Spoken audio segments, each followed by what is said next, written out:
Muchas gracias, María Antonieta. Qué gusto estar en este live stream de aborto seguro más largo de la historia. Me presento, yo soy Irene Vázquez Gudiño y les doy la bienvenida al bloque de Aborto entre Generaciones. Y bien, en este bloque vamos a platicar de cómo se ha venido abordando el aborto de una generación a otra, de cómo han ido cambiando las creencias, el estigma e incluso, y muy importante, la información respecto al aborto. Es decir, cómo era antes y cómo lo estamos viviendo ahora. Y antes de arrancar, quiero hacerles una pregunta a ustedes. ¿Conocen las historias de sus abuelas, de sus madres, de sus tías, de sus primas, de sus hermanas? ¿Qué historias se han contado en sus familias en torno al aborto? ¿Qué recordamos al respecto? Y es que, si bien conocer estas historias es algo importante, también nos permite conocer los diversos contextos en los que ocurren los abortos, porque sí o sí, el aborto es histórico, se ha practicado siempre, el aborto ha existido y por eso hoy estamos hablando al respecto, porque no es algo nuevo, es algo que siempre ha estado ahí, pero sí ha cambiado la manera en que lo vamos nombrando y lo vamos conociendo.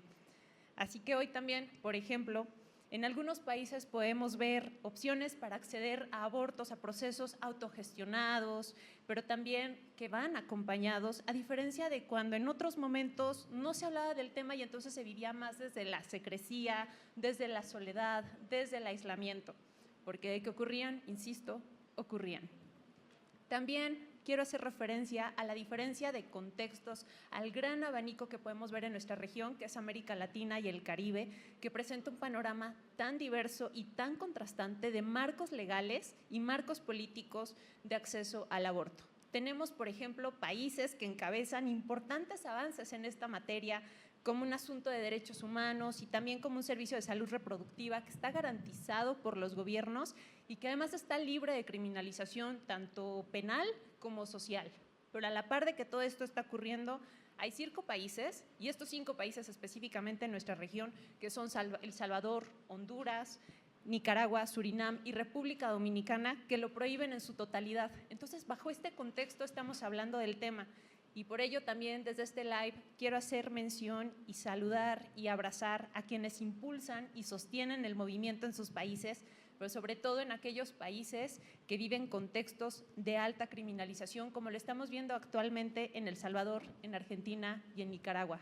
Muchas gracias a todas esas voces expertas que a pesar de todo esto decidieron unirse a la campaña y, por supuesto, contribuir a romper el estigma. Y gracias también a ustedes que nos están viendo en sus casas, en sus trabajos, en el transporte público, donde sea que se encuentren. Muchas gracias por estarnos sintonizando y por supuesto que también les invito a compartir esta información en sus redes sociales para que más personas puedan conocer de esta gran iniciativa que es histórica y la plática que vamos a tener hoy. Y ahora sí quiero presentarles a quienes me acompañan, que además quiero adelantar que este bloque es un bloque muy familiar, además de intergeneracional. Y de entrada quiero contarles de alguien a quien seguramente ya conocen. Ella es Julia Didrikson. ¿Cómo estás, Julia?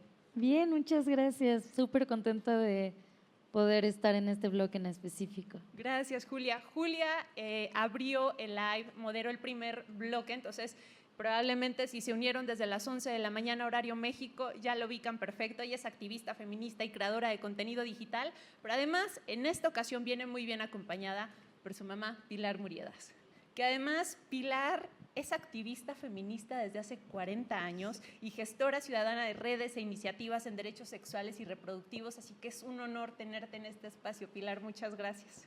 Feliz de estar con ustedes y con mi hija. Qué bonito. Y de este otro lado nos acompaña también Germán Barrientos Vargas. Él es médico ginecobstetra y colposcopista y viene muy bien acompañado de Elena Rebeca Barrientos Recendis, que ella es estudiante de medicina y bueno, por lo que hemos platicado también vamos a poder conocer unas perspectivas reinteresantes desde cómo se ha visto no solamente la medicina y toda la especialidad en salud en su familia, sino también el aborto desde esta práctica del ámbito de la salud. Entonces, muchas gracias por acompañarnos el día de hoy. Muchas gracias, Irene. Y me resulta muy poderoso que podamos tener este espacio con estas dos familias de entrada, pero también vamos a ver un espacio más adelante donde se va a incorporar también la perspectiva de una familia más.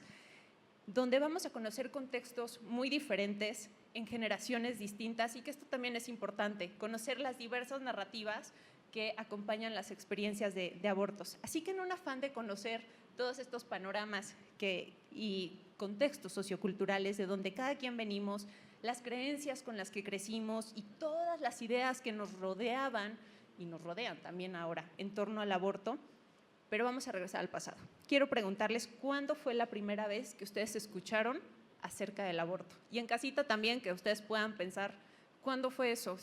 ¿Qué edad tenían? ¿En qué momento fue? ¿En qué espacio incluso? Y esas preguntas también aplican para ustedes. ¿En dónde fue? ¿Con quiénes?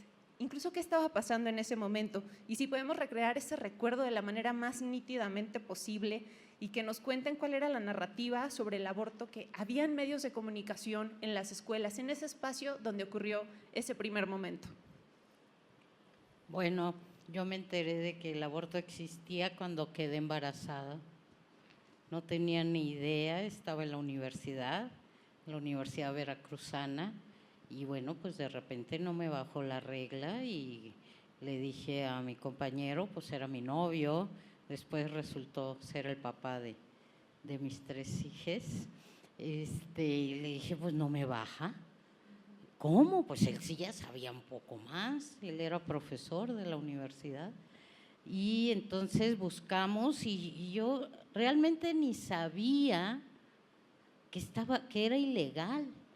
Lo que me quedaba clarísimo es que mis padres, ni mi mamá ni mi papá se iban a enterar que yo tenía relaciones sexuales y que ya estaba embarazada. O sea, eso era así como que ni se enteren. Entonces, ahí fue cuando yo supe, ni sabía que era ilegal, ¿eh? O sea, ni por aquí, como que podía ir a la cárcel, no. Eso. Ay, qué fuerte. O sea, ¿cuántos años tenías? ¿Te acuerdas? 19, 20, no más de 20. Me voy a guardar una pregunta que tengo enseguida, pero muchas gracias por contarnos esto, Pilar. Julia, ¿cómo fue para ti? Pues es que en el contexto de que vengo o de que nací con una mamá que lleva muchísimos años en el feminismo, pues en realidad ciertos temas de educación sexual, de violencia, de racismo, de desigualdades, como que siempre estuvieron en casa y lo hablábamos como si fuera algo más, otro tema más de conversación, no tanto como un tabú, como yo sé que en la mayoría de las familias sí se habla como de forma, como con vergüenza, con miedo de preguntar. Pero la primera vez que supe de aborto como tal fue cuando yo tenía más o menos 8 o 10 años, que mi mamá fue a la corte pero cuenta que fui, es que contextito. A ver, es que se había despenalizado el aborto en la Ciudad de México y la derecha, o sea, el PAN y la Comisión Nacional de Derechos Humanos lo plantearon como inconstitucional. Entonces teníamos que ir a la Suprema Corte a defender y pues nos postulamos para ir ahí con todos los señores estos vestidos de negro y con, ¿no? Que sí asustaban, imponían ahora ya. Vestidos de negro como un luto. Sí, no, los de la Suprema, los ministros. Entonces ahí fuimos y pues nos pusimos de acuerdo entre varias qué era lo que yo tenía que decir y ahí pues le dije, Julia, acompáñame porque esto es muy importante, ir a hablar a la Suprema Corte y defender los puntos de vista de por qué tiene que ser despenalizado el aborto en la Ciudad de México. Yo digo que mi mamá tenía ahí como desde siempre, me quería dar espinita de ven, acompáñame a la corte para que escuches cosas importantes. Mi mamá quería que yo fuera feminista desde chiquita y efectivamente la acompañaba que a las reuniones, que a las marchas. Y entonces cuando mi mamá subió con todos estos señores, con estas túnicas que parecían muy importantes y lo comenté en el primer bloque, pues yo dije, el aborto es un tema importante, ¿no? Porque se está hablando dentro de un edificio muy elegante. Yo todavía pues no entendía bien. Entonces, esa fue la primera vez que que yo supe que el aborto era un tema y que era un tema importante y que mi mamá estaba luchando de alguna forma en eso. Vaya primer acercamiento con el aborto, y ya desde aquí podemos contrastar una gran diferencia en esta parte generacional. De este lado, ¿qué quiere empezar? De este lado, para complementar precisamente lo que nos mencionan, hay que contextualizarlo precisamente en la época donde vivimos. Entonces, mi desarrollo fue en una familia clásica del último tercio del siglo pasado. Entonces, sumamente católica, religiosa. Habíamos salido adelante y también fue en la facultad precisamente. Pero ustedes saben todo el eslogan que a veces hasta parece ya cantado. De hecho, yo les pregunto a mis alumnos ahora en la facultad, ¿por qué estudiaste medicina? Y siempre nos dicen, para salvar vidas, ¿no? Entonces ahí es donde entramos en conflicto, ¿verdad? Porque decían, es que yo le quiero salvar la vida a esta mujer, pero no me lo permiten en esta situación. Entonces, en ese seno donde ya tenemos ya más bagaje científico, más conocimiento de técnicas, pero siempre estaba ese freno. Estamos hablando de los años 90 más o menos, 80s, 90s. Entonces, donde realmente siquiera mencionarlo, incluso en la escuela, era como un tabú. Yo creo que estuvo así, digamos, en un periodo de oscurantismo. Imagínense, 5 años de la facultad donde no se podía tocar el tema, en la casa mucho menos. Y yo creo que fue ya hasta que empecé a realizar la especialidad en el Hospital General de México, que fuimos uno de los primeros que atendía a las pacientes de víctimas de violencia sexual. Eran aquellas que tenían derecho precisamente a interrumpir un embarazo porque habían sido víctimas de una violación o de un hecho de estos. Sin embargo, había mucha objeción de conciencia. Entonces, solamente 1 o 2 profesores eran los que se animaban precisamente a atender a estas pacientes. Entonces, de hecho, recuerdo cómo las estigmatizaban y les decían, ya llegó una del sobre amarillo. Así le decían, porque sobre amarillo, ajá. El sobre amarillo era la resolución precisamente del juzgado donde decían, tiene derecho a interrumpirse. Entonces, no, la del sobre amarillo. Entonces, pero no está el doctor, el maestro en paz descanse, dice que la atienda. Ni modo, que venga otro día o que se espere porque no hay quien la atienda. Y podían usar esas técnicas dilatorias. Entonces el maestro se hizo de algunos alumnos que compartíamos precisamente esa sentida necesidad de atender integralmente a la paciente, que en realidad fueran esos derechos reproductivos respetados, como decía la letra, ¿no? Y fíjense que simultáneamente, volvemos nuevamente a la familia, hubo algo que precisamente le comentaba a Rebe, mi difunta mami, que en paz descanse, aun siendo religiosa y la misa y todo, en alguna se soslayó, hubo la coyuntura, en algún caso donde una chica abortó, y un comentario así que de repente me subió a mí el ánimo, que dice, pues estuvo bien, dice, ¿para qué traen a este mundo niños a sufrir? Dije, bueno, entonces no está del todo totalmente en desacuerdo. Entonces, a partir de ahí, coincidió ya con mi incursión precisamente a IPAS y me dediqué ya de lleno a las capacitaciones en técnicas para asistencia de pacientes en situación de aborto.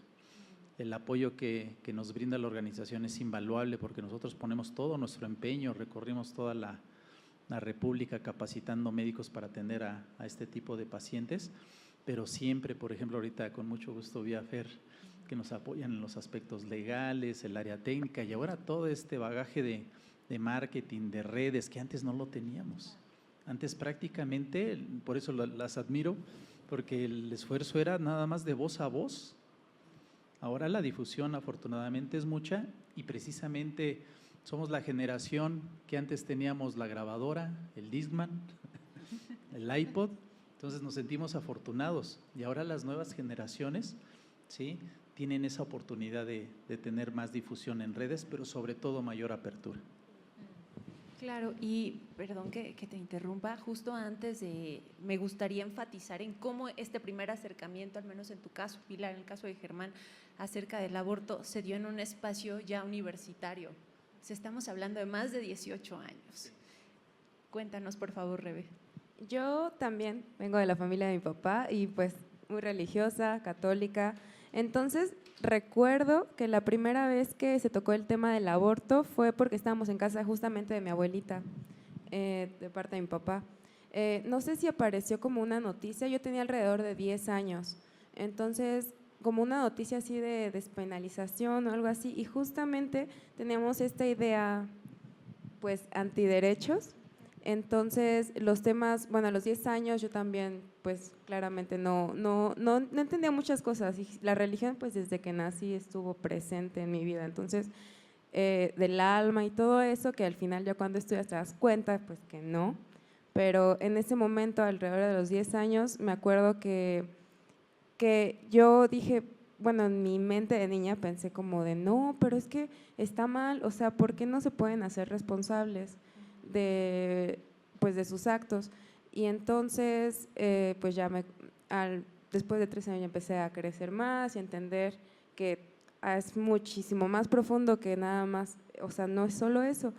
Entonces, en ese momento como que lo discutimos ahí en la familia y justamente con mis abuelitos y así, y donde sí yo estaba como que de acuerdo era como de, pues no, en la violación sí, porque no quieres tener un hijo que pues de esa situación, pero ya entendiendo más a fondo y creciendo y aprendiendo, pues te das cuenta de que no, o sea, y la verdad me siento muy afortunada de estar en esta generación, donde hay más apertura, que me ha dado tiempo como de entender y de crecer y de madurar la mente y las ideas que tengo, desde a partir de la religión, que fue lo que se me enseñó desde que nací, hasta pues ya ciencia y derechos y las personas y las mujeres.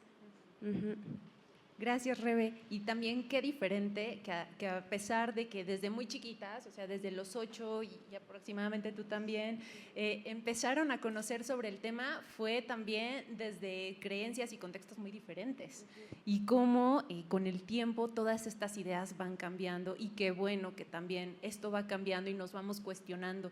Y para seguir profundizando sobre ya no solamente desde el espacio público y el aborto, sino ya también desde el espacio privado, es decir, el aborto en nuestras familias, vamos a escuchar uno de los videos. Esta es la historia de Silvana Larrea, que Silvana es hija de Rafaela Schiavone, que Rafaela es médica ginecóloga reconocida por su labor en pro de la salud de las mujeres. Entonces esta es una historia muy peculiar porque también en este caso Silvana, que es salubrista, experta en migración y salud pública en México, nos cuenta cómo desde chiquita fue conocer el tema como una madre, como lo es el caso de Rafaela. Vamos a escucharla. Hola a todas, todos y todes, y bueno, muchas gracias a IPASLAC por la invitación a participar en esta campaña. Mi nombre es Silvana, tengo 33 años, entonces pues soy de la generación de los 90s, soy médica y maestra en salud pública. Y bueno, la razón por la que hoy estoy aquí con ustedes no es tanto por el trabajo que yo realizo en específico, sino por el gran trabajo que ha realizado mi mamá, Rafaela Schiavone, en este tema a lo largo de su vida.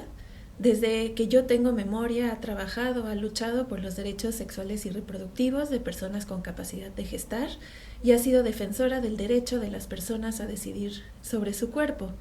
Y pues su trabajo se ha desarrollado un poco más en las sombras, generando evidencia sobre la necesidad de tener políticas públicas y servicios de salud que garanticen el acceso al derecho a un aborto seguro en México. Y pues gracias a ella y a muchísimas otras personas que han trabajado y siguen trabajando en este tema es que nosotros el día de hoy pues vivimos en un contexto muy distinto al que a ella le tocó vivir cuando era joven. Y pues en mi caso la experiencia de haber vivido con mi mamá y el privilegio de crecer y aprender de una persona como mi mamá resultó en que nunca platicamos sobre el aborto como un tema prohibido, como un tema tabú. En mi casa el aborto se discutía o se hablaba como hablábamos de cualquier otro tema de salud. Y pues esto ha sido muy liberador en varias dimensiones. Para mí, personalmente, porque sabía que si algún día tenía un embarazo no deseado, tenía alguien con quien podía platicar, tenía alguien con quien podía discutir mis opciones sin sentirme juzgada. Sabía que no era algo malo, sabía que era algo que pasaba y sabía nuevamente que tenía opciones, y a través de informarme sobre estas opciones, pues yo podía tomar la mejor decisión para mí en cualquier momento.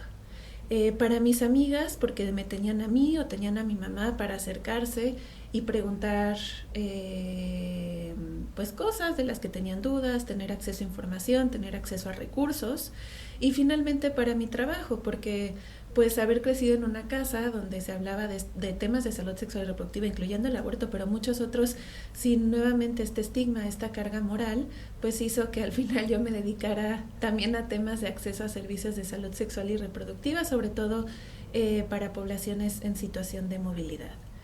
Y pues bueno, gracias a esta oportunidad, a tener estas experiencias, a tener una mamá como mi mamá, a poder hablar de estos temas en casa, pues es que me he dado cuenta del poder que tiene dejar de estigmatizar al aborto, tener la libertad de hablar sobre el aborto sin pena, sin vergüenza, sin la carga de que es algo prohibido.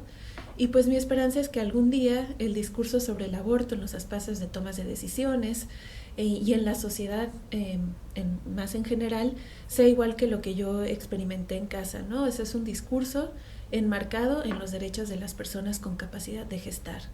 Y por último, pues también tengo la esperanza que se sigan generando estos espacios seguros donde podamos discutir sobre el aborto, sobre estos otros muchos temas que siguen siendo estigmatizados, y juntas seguir construyendo una sociedad en donde todas, todos, todes pues nos sintamos apoyadas, escuchadas, y donde nuestro derecho a decidir sea respetado y realizado.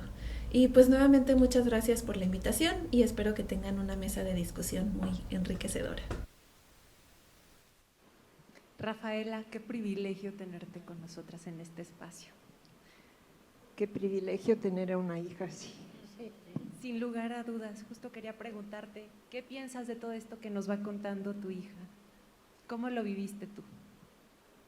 Creo que ha sido un proceso gradual, como todos los que estamos aquí, desde tener estas chicas chiquititas, niñas, con sus amigas en la casa, desde que empezaron las primeras preguntas o las primeras conversaciones hasta que se llegó a este nivel de conversación más adulto, más maduro sobre las necesidades concretas en salud sexual y reproductiva.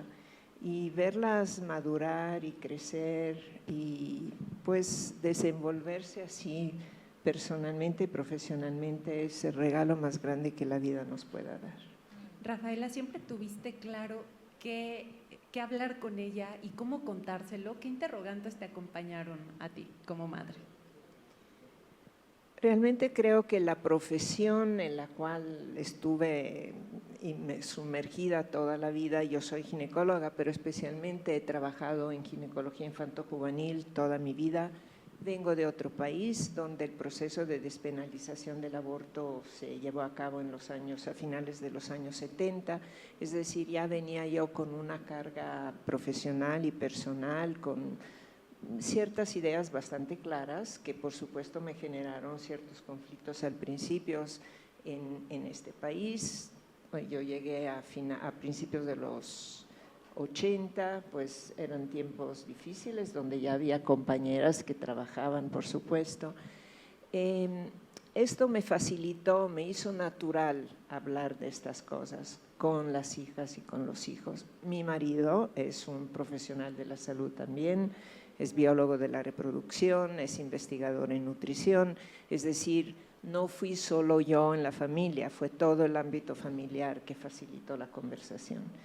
Y si quieren una anécdota rápida que siempre me recuerdan mis hijos, cuando tuvieron un viaje de cierre de algún ciclo escolar, que eran adolescentes todavía, y decidieron ir a Puerto Escondido a acampar unos días. Y yo lo primero que pensé, bueno, Puerto Escondido está relativamente lejos de cualquier farmacias, etcétera. Entonces les puse en todas las maletas condones y anticoncepción de emergencia. Y cuando mis hijos abrieron la maleta, los dos, tengo un hijo más grande y Silvana, dijeron, ay mamá, ¿qué es lo que nos metes en la maleta?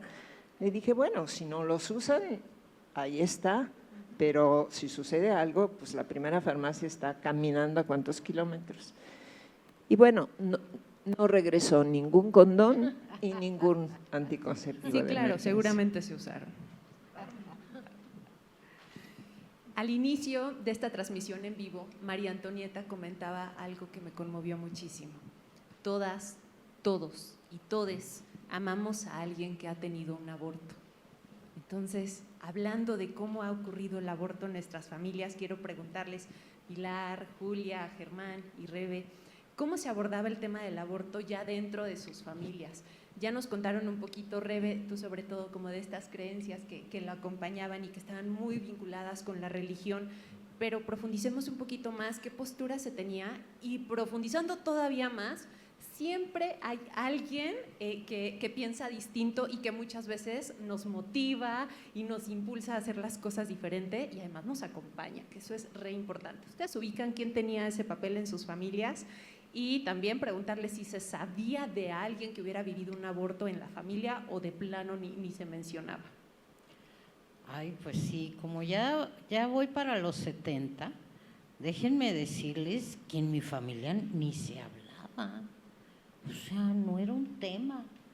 Y sin embargo, cuando ya empecé a involucrarme más en el movimiento, yo recordé que en la universidad había abortado, porque fue como un momento y yo lo borré. O sea, yo no seguía hablando del tema, pues tenía, como les digo, 19, 20 años. Para mí fue un poco feíto porque fuimos con la que hacía los abortos ahí en Jalapa, me puse muy nerviosa, empecé a toser y entonces ya me había picoteado y le dijo a mi compañero, oye, llévatela porque está muy nerviosa y tose mucho, yo así no la atiendo. Y yo decía, ay, qué raro, pues sí estoy nerviosa porque yo ni iba al ginecólogo, nada, o sea, estaba ahí incursionando en mi vida sexual. Y entonces ya pues fue algo muy difícil porque pues mi novio, compañero, él sabía, como les dije hace rato, y empezó a preguntar porque dijo, no se me vaya a desangrar, no va. Bueno, nos fuimos, nos dieron una dirección, Puerto Veracruz, llegan, van a firmar un papel donde diga que llegó sangrando, lo cual no era cierto porque me picoteó, pero no sangré, pero tuve que firmar y ya, yo me alivié, o sea, yo sentí un alivio, así como que, ay, ya, qué bueno, porque yo tener un hijo, decirle a mis papás, estaba como en cuarto, quinto semestre.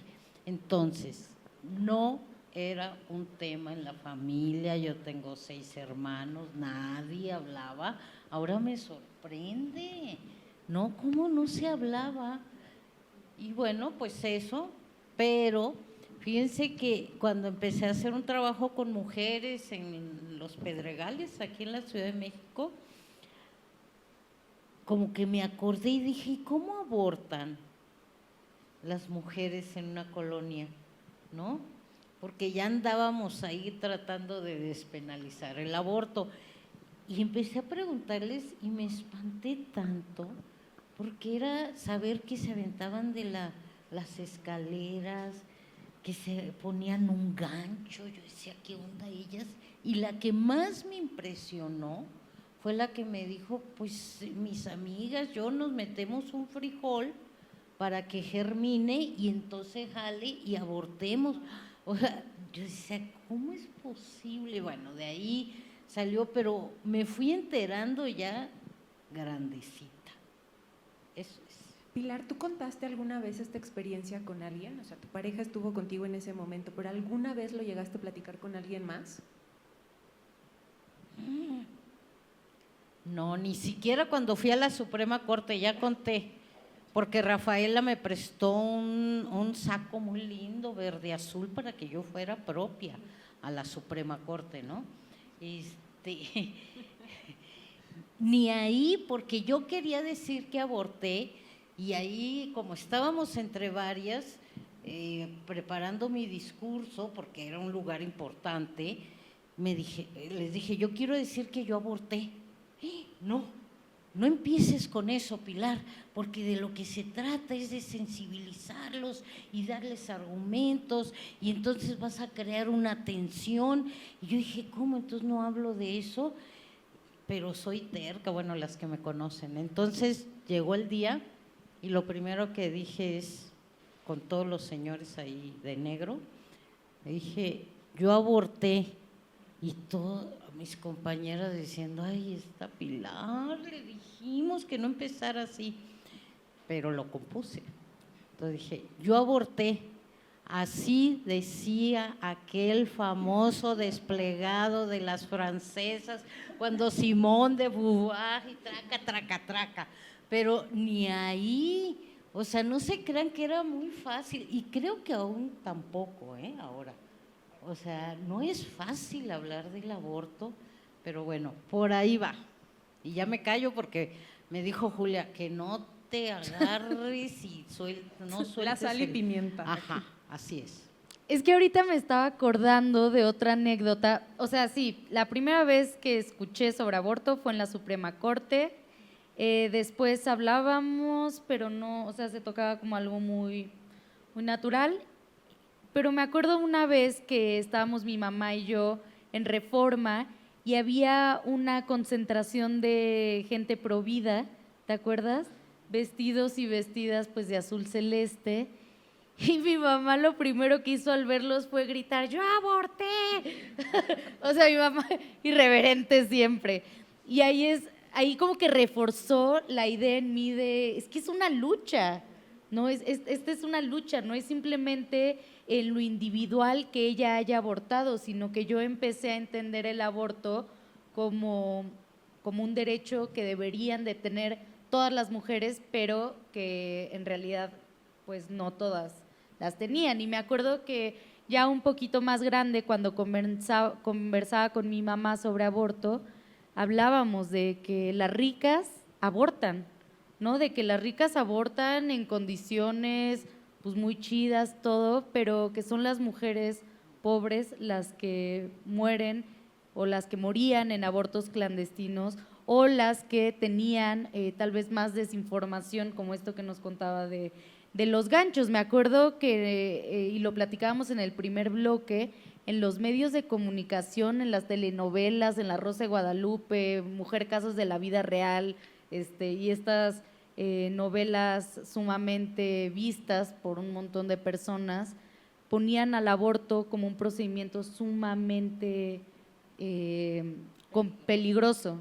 Sí, claro, y que además era castigado y parecía que ibas a llevar una marca en la frente. Exacto. Que iba a decir que tú abortaste. Sí. Sí. Entonces desde ahí como que empezó a agarrar la cosquillita de, pues me parece una lucha legítima que quiero continuar, ¿no? Después de mi mamá. Y ese grito del yo aborté, lo que representó para ti, Pilar, y lo que representó para ti, Julia, el mismo grito con significados tan distintos. Germán, Rebe.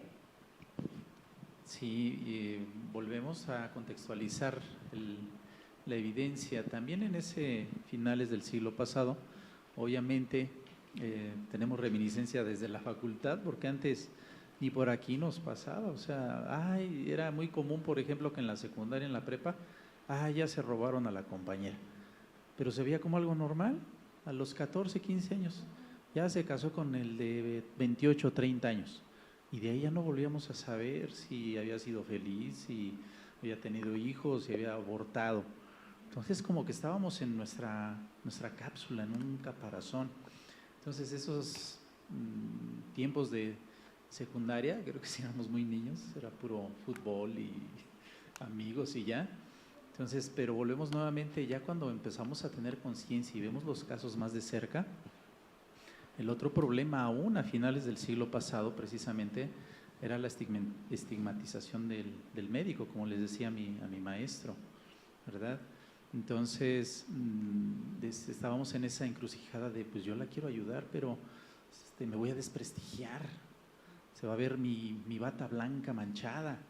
Entonces, de repente caíamos en el, ¿estaré bien o no? Entonces, hay puntos o hay anécdotas así muy puntuales que efectivamente ya nos hacen pasarnos del lado claro, del lado bueno. Entonces, ¿recuerdas alguna? Sí, fíjate que digamos que un punto álgico fue cuando ya tenemos más esa apertura y la asesoría de los maestros, de las doctoras decía, bueno, está bien, a lo mejor tú no lo puedes o no lo quieres hacer o le tengo miedo a que me metan a la cárcel. Dice, pero oriéntalos y que tengan atención de alguien que sí las pueda ayudar. Con eso ya hiciste bastante. Entonces me acuerdo, ese contexto eran muchas las películas donde ensalzaban el que no abortaran y qué tal si iba a ser un presidente de la nación y cosas así bien esotéricas. Y eso iba a quedar ahí en tu historial. Exactamente, entonces, ¿qué tal si iba a ser un revolucionario, verdad? El feto ingeniero, ¿no? Sí, exacto. Oye, Exacto. Germán, y por lo que nos cuentas, todo esto se vivía en los espacios públicos, ¿no? En tu formación como médico. ¿Y esta discusión alguna vez estuvo a nivel interno, en tu familia? ¿Alguna vez platicaste como este dilema que tú estabas teniendo? Fíjate que fue difícil con mis padres, no, porque al ser también ellos profesionistas y todo, pero la formación religiosa que tenían, pero fíjate que esa formación precisamente por eso abogamos mucho por la educación de profesionistas, respetaban precisamente el actuar, decían pues él sabe, él es el médico y entonces él tiene el conocimiento y si lo hace debe de estar bien. ¿Crees que entonces también este pensamiento va acompañado con de repente esta manera en que vemos a las personas especialistas en salud, donde va acompañado con esta seguridad y confianza que es como decir, si tú me dices que está bien, yo te creo, ¿no? Exactamente, eso viene mucho de la mano precisamente de la entrevista que nos hicieron allá afuera. ¿Tú consideras que es seguro atender a una paciente en situación de aborto en los servicios de salud? Pues claro, es el mejor sitio precisamente. Entonces, en la época actual del consentimiento informado, donde también nos vamos hasta el otro extremo, debemos de consensuar y tener un equilibrio en la balanza, porque antes era una medicina autócrata. Decía, no señora, yo le voy a quitar la matriz porque yo soy el que más sé. Entonces, usted ni pregunte, se la tengo que quitar y ya. Entonces no existía ni siquiera el consentimiento informado. Ahora tú les tienes que explicar cuáles serían los beneficios, los pros, los contras, los riesgos y beneficios. Pero también hay que tener cuidado porque nos están llevando a la otra orilla. Dicen, pues no sé doctor, usted es el que sabe, ¿no? Entonces me va a quitar la matriz. Pero si me lastima o me hace algo, lo voy a demandar. Entonces, con el paso de los años, entonces aprendes más o menos precisamente a la buena práctica, precisamente, nos soporta mucho el tener el conocimiento técnico, pero no es solo eso, sino que debemos tener todo un grupo multidisciplinario y un bagaje de personal que nos estén respaldando. Oye, Rebe, y a ti como hija de un médico, y tu mamá también es médica, ¿verdad? ¿Cómo lo viviste tú en esta diferencia también de lo que nos va compartiendo Germán? En tu caso, ¿cómo fue? Y que también me imagino que has tenido la posibilidad de hablarlo dentro de casa, hablar de aborto. Pues la verdad yo me siento muy afortunada de crecer en la familia en la que estoy creciendo y en la generación que me tocó, justamente por esto, porque cuando era niña tenía en general la sociedad muchísimas otras ideas más cerradas y ahorita mi familia como que empezó a despertar justamente porque los dos son profesionales de la salud y siempre ven en pro de la mujer. Mi mamá también ha hecho muchísimos cursos acerca del aborto seguro y entonces con ellos he podido platicar acerca de muchas cosas y cuestiones de estas. Mi mamá ya más de una vez me ha explicado así como de, si tú tienes alguna compañera o tú o alguien está pasando por algo así, con confianza, no están solas, pueden contactarme, estamos para ustedes, todo tiene solución y siempre ya como que creciendo junto con mis papás y con todo esto, bueno, hemos desarrollado como toda esta postura ya a favor de las mujeres y de ayudarlos. Si alguien está como en una situación difícil, siempre estar como para ellas, o sea, porque claramente no es fácil pasar por una situación así.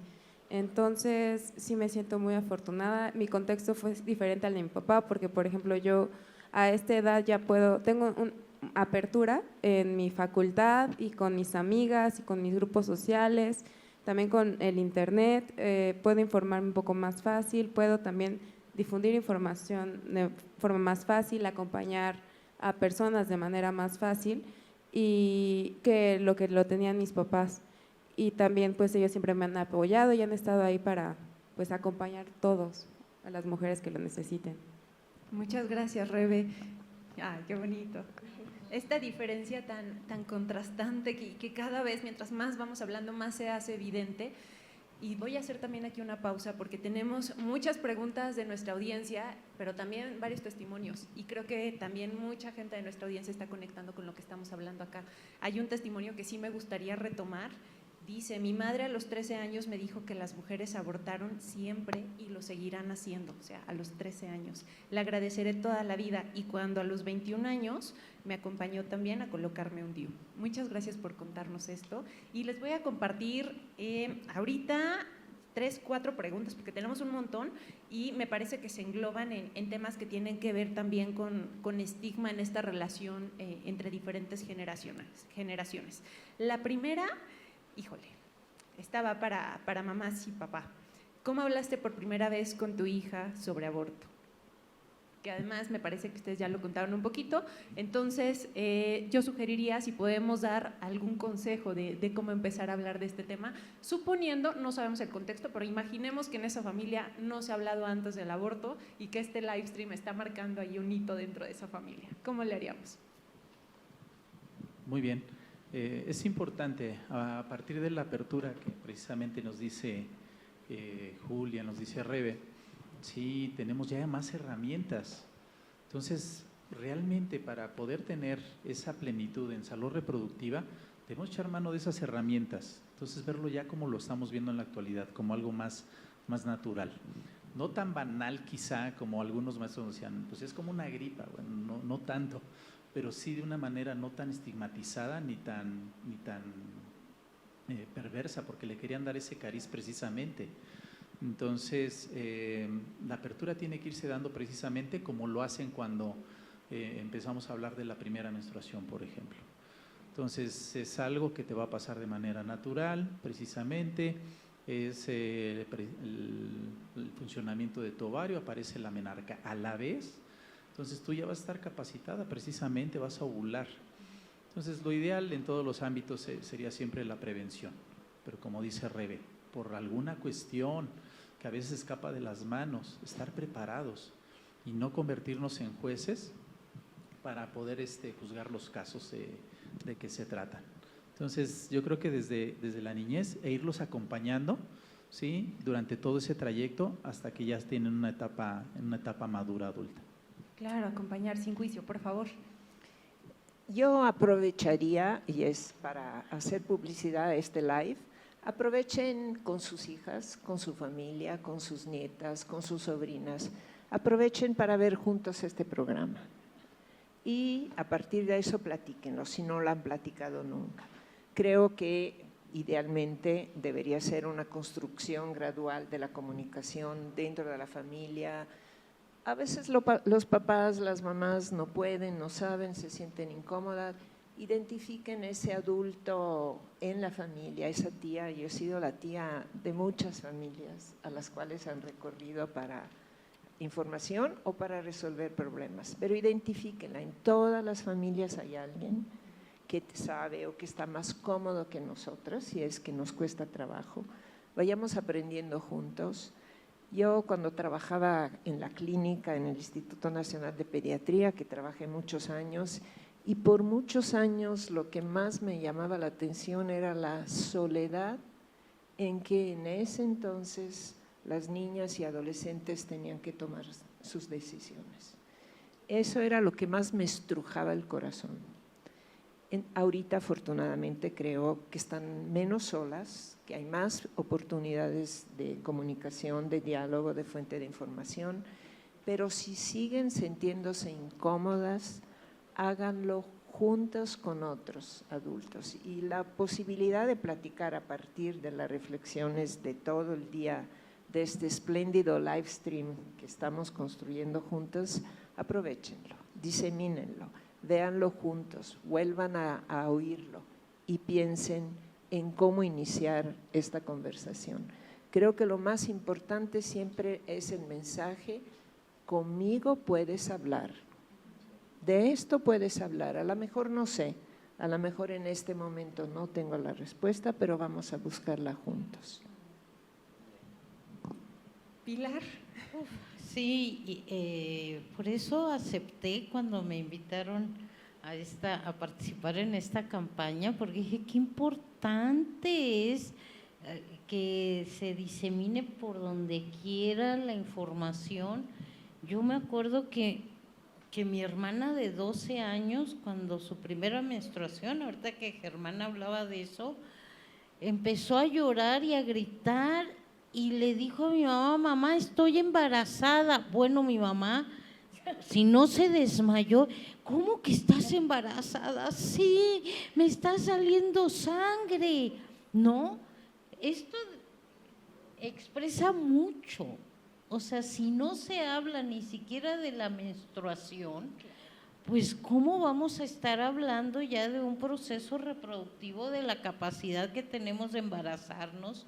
Y yo también diría, bueno, eso de prepararnos, informarnos, ahora hay mucho por donde, y ser muy cuidadosas. Al menos yo recomendaría esta cuestión que a mí se me quedó y que desde ahí empecé a ser feminista. No se crean que yo nací feminista, ¿verdad? Estoy siendo feminista.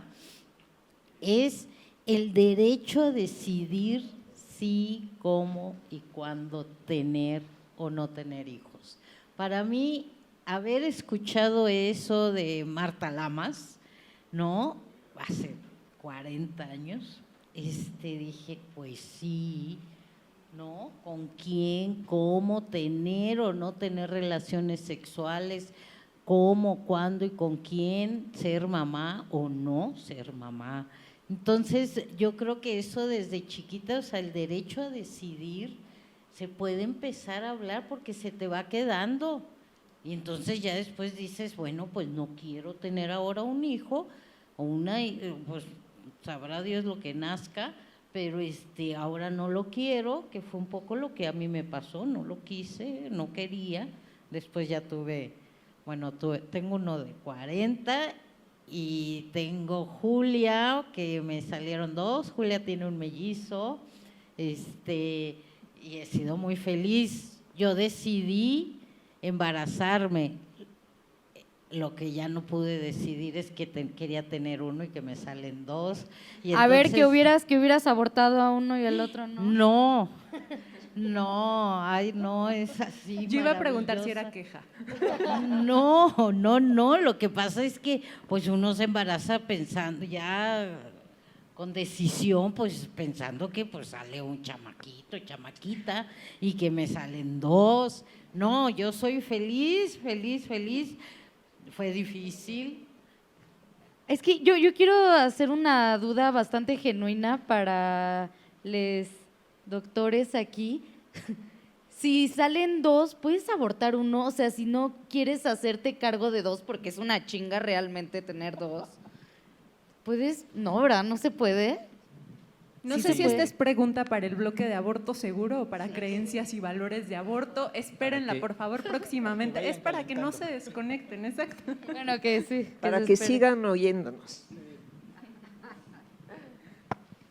Tenemos otra pregunta de nuestra audiencia y Julia, yo creo que esta te la voy a pasar a ti. ¿Cómo puedo dar a conocer mi postura y mi decisión a otras personas cuando el tema es mal visto? Pero que como al público, a su familia, a sus amigas. Por lo que entiendo, imaginemos que están en una convivencia, en alguna reunión social y empiezan a cuestionarle acerca de su postura. ¿Qué le sugerirías hacer? Me parece que es bien importante, en primer lugar, tener información, porque pues para dar una postura hay que tener bases que te hagan sentido, ¿no? Creo que la segunda cosa es la convicción a partir de esa información. Entonces, si con toda la información que te va llegando, que vas investigando, que vas escuchando, te da una convicción política o de lucha o de querer compartirla, pues ahí es el momento. Y creo que también en estos temas es importante platicar con otras mujeres sobre esto, ¿no? O sea, ver los distintos puntos de vista, encontrar si hay similitudes. Bueno, sabemos también que hoy en día hay una cantidad enorme de información en internet que además es bien digerible, que en TikToks de 1 minuto se puede agarrar un montón de información. Por supuesto, hay que comprobar la información en varias fuentes, pero eso, para poder compartir las convicciones, las ideas, pues hay que tener las bases, hay que haberlo pensado bien, platicado con otras personas que piensen similar a ti. Y pues ya, si te sientes cómoda, con fuerza de decir lo que piensas, porque es difícil, ¿no? En una familia conservadora es difícil. Y pues lo que yo recomendaría es solo si te sientes en un espacio seguro, ¿no? También no tenemos que decir, y eso me lo enseñó a mi mamá, no tenemos que decir siempre todo lo que pensamos o todas nuestras posturas políticas en todos lados, solo si dan ganas. Y fíjate que esto lo último lo conecto con otra cosa de lo que quería hablar, y es que si bien hoy tenemos muchísima información en redes sociales, hay un montón de páginas, pero de redes colectivas y muchos espacios donde podemos encontrar datos y de manera muy accesible. También quisiera como recapitular y preguntarles, antes, ¿cómo accedían a esta información? Se hablaba de las redes de mujeres que ayudaban o acompañaban para abortar, ¿y cómo le hacían para poder contactar a estas mujeres? Porque sabemos que siempre han existido, pero se movían entre la secrecía. Entonces, ¿cómo se daba esto? Y qué hacían, qué no hacían en este sentido. Y pienso mucho en que a lo mejor les va a resonar un poco a ustedes, Julia y Rebe, las redes de acompañantes a lo mejor para nuestra generación o para una generación mucho más cercana a la de nosotras, no han sido para nada ajenas en un sentido público, en los espacios públicos. Yo recuerdo, por ejemplo, un momento de mi vida donde cuando conocía a otras amigas o a amigas de mis amigas, llegaban y se presentaban de hola, soy fulanita de tal y soy acompañanta. Y eso a mí me parecía poderosísimo y me conmovía profundamente. Entonces, también preguntarles, ¿ustedes cómo han vivido este cambio generacional donde ahora en más espacios podemos hablar de aborto con menos tabúes? Y lo digo también porque tú mencionabas hace un ratito, Rebe, cómo en tu familia empezó hablándose desde un lado súper conservador y bueno, ahora estás aquí. Entonces, ¿quién quiere comenzar? ¿Cómo le hacíamos antes? Miren, había folletitos, o sea, porque feminismo y defensoras del derecho a decidir si quieres ser mamá o no, bueno, hace muchísimos años. Entonces eran folletitos donde venía la información, las compañeras de CIDAL, que fueron de las primeras organizaciones feministas que hablaban del tema, y también, o sea, era de, pues ahora es de red en red, o no sé cómo le podrían decir, ¿no? Pero era entre amigas, por eso a mí me gusta mucho también aquella que es más nueva, la frase de las redes salvan, ¿no? Hablar con las amigas y ya una dirá una cosa y otra yo viví y puedes ir acá. Por supuesto que teníamos a nuestra gran, bueno, en mi caso, a nuestra gran doctora Mercedes Ballesté, que ay, yo le guardo porque era, Meche, ya nos llegó una compañera que quiere, híjole, porque se ponían en riesgo. Bueno, y sabemos que en otros países todavía, pero era un riesgo, entonces armábamos toda una estrategia, entonces le hablaban a Meche que querían una consulta y nosotros por otro lado la que te va a hablar para decirte que quiere una consulta es porque ya sabes lo que quieres, lo que… No, o sea, también había maneras de comunicarnos, de enterarnos, de saber, y para eso pues ha sido el movimiento feminista. Nadie más. Bueno, y nuestros aliados, el personal de salud, por supuesto, pero han sido las mujeres organizadas las que han producido información desde la sensibilidad, desde posturas políticas. Entonces sí lo hacíamos, no como ahora que bueno, esto lo están viendo no sé cuántos, miles y miles y miles. Yo le digo a Julia, tú le has llegado a más mujeres que yo, 40 años activista, ¿no? Pero bueno. Creo que tú estás describiendo la historia que hemos vivido todos los papás y mamás que estamos aquí, y profesionistas y profesionales de la salud y feministas.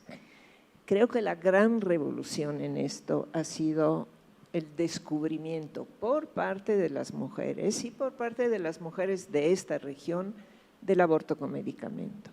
Porque antes, como bien decías, era… está esta compañera, está esta médica, este doctor sí lo hace, habría que cuidar su seguridad, había que tener cuidado que no fuera alguien de ultraderecha que se estaba infiltrando a propósito para poner en riesgo y meter a la cárcel, inclusive denunciar, como decías bien Germán.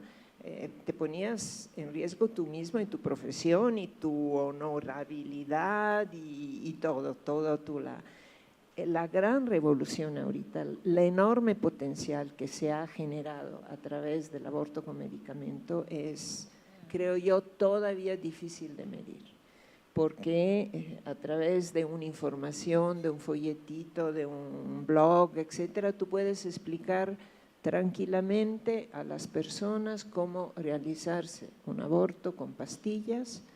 Yo recuerdo y participé en ese famoso libretito de arco iris de las compañeras feministas y lesbianas argentinas, cómo hacerse un aborto con pastillas, seguro, barato y así como anunciándola. Bueno, esta ha sido una revolución, afortunadamente, y es un derecho, el de gozar de los beneficios del progreso científico. Afortunadamente tenemos acceso a estos avances y los tenemos que cuidar. Acuérdense que todos los avances llevan un riesgo de retroceso, lo vemos en Estados Unidos, las sentencias de la Corte, pero también los ataques que se están llevando a estos medicamentos para hacerlos ilegales, imposibles de adquirir, etcétera.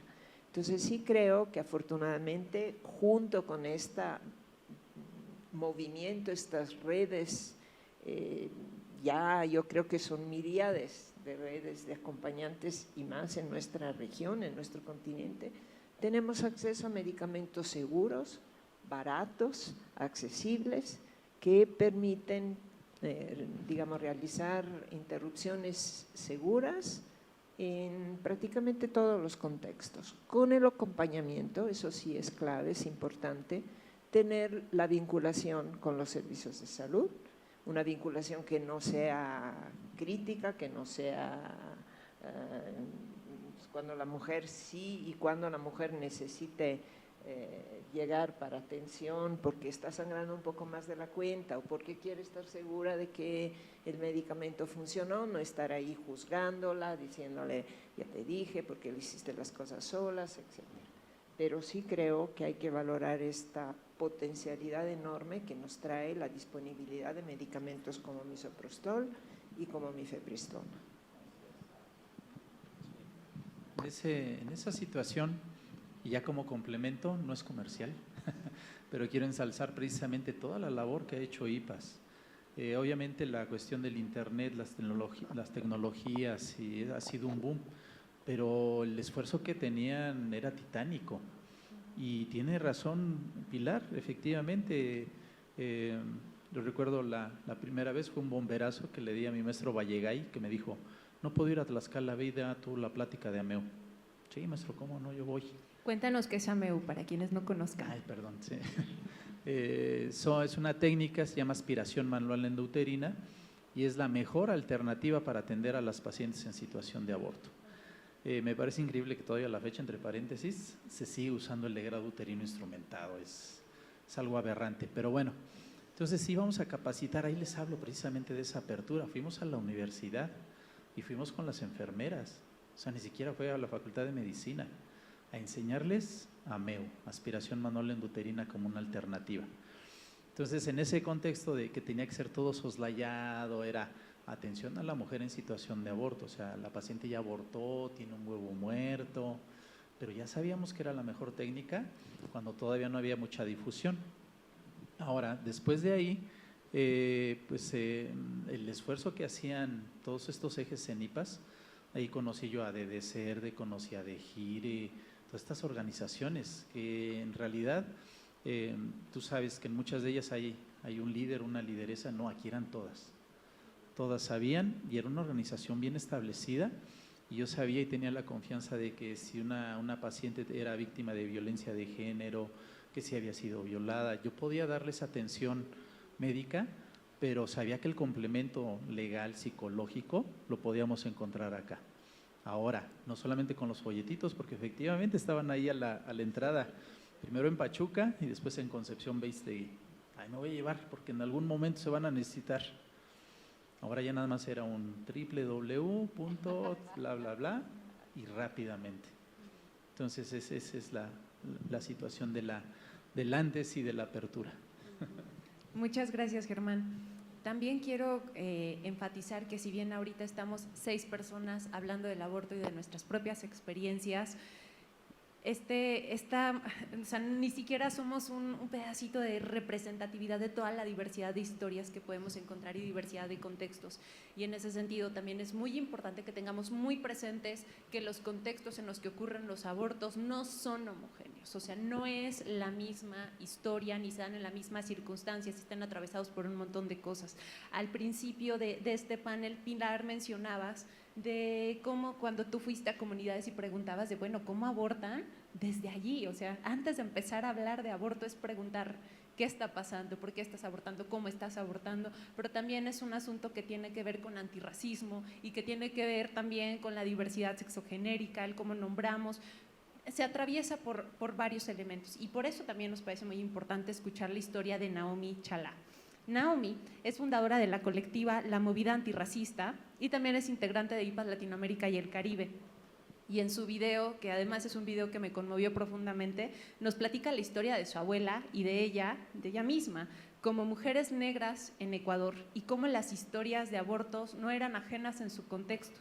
Y Naomi también enfatiza cómo, si bien el aborto existía en esas historias, en esas comunidades, y era un conocimiento que en ese momento era de mujeres, no era algo que se nombraba como aborto, y sin embargo ahí estaba. Entonces vamos a escuchar qué nos tiene Naomi. Hola, ¿cómo están? Mi nombre es Naomi Chalá, soy activista antirracista y feminista descolonial. Hoy les vengo a contar aquí mi historia de cómo se hablaba de aborto entre las generaciones de mi familia. Y bueno, creo que partiré diciendo que mi experiencia es un poco distinta al de la mayoría, que entiendo que los contextos de criminalización hacen que el secretismo esté presente en las familias y que cuando se hable de aborto se hable con estigma. Pues quiero decirles que en mi caso no fue así. Crecí en una familia vinculada a los movimientos sociales, muy vinculada a la defensa de los derechos de las mujeres afroecuatorianas y creo que fue una completa experiencia de vida que me ha dado a mí, a mis 28 años, un montón de herramientas que siento que no las podría haber encontrado en otros espacios. En mi familia, si bien es cierto no se mencionaba la palabra aborto de manera directa, se entendía que siempre era una opción que estaba presente y que no serías estigmatizada o rechazada o anulada socialmente porque decidieras tomar ese camino. Mi familia, como les decía anteriormente, está vinculada a procesos organizativos afrodescendientes, entonces la ancestralidad afrodescendiente estuvo ahí muy presente, y entre ellas prácticas como la partería, y de ahí es que viene esa idea de que el aborto siempre ha estado como opción, ¿no? Entonces, era importante para mí dar visibilidad de esta historia para que sepan que no siempre hay una historia única entre las generaciones, que habemos muchas personas dentro de comunidades afrodescendientes, indígenas o personas racializadas, en donde el aborto no se ha visto como algo malo, puedo decir, o tal vez como algo que vaya a hacer que rechaces a ese miembro de la comunidad. Quiero finalizar diciendo que en las generaciones afrodescendientes el aborto es una práctica ancestral. Las personas esclavizadas, las mujeres esclavizadas, las personas con capacidad de gestar esclavizadas ya recurrían a esta práctica para no parir más mano de obra esclavizada. Entonces es importante sacar a flote estas nuevas narrativas y entender que en muchas comunidades el aborto no solo está presente a través de movimientos feministas, sino como una práctica ancestral que ha estado instaurada ahí, de la cual no se habla abiertamente por los contextos religiosos, más que nada, que también están presentes en las comunidades afrodescendientes.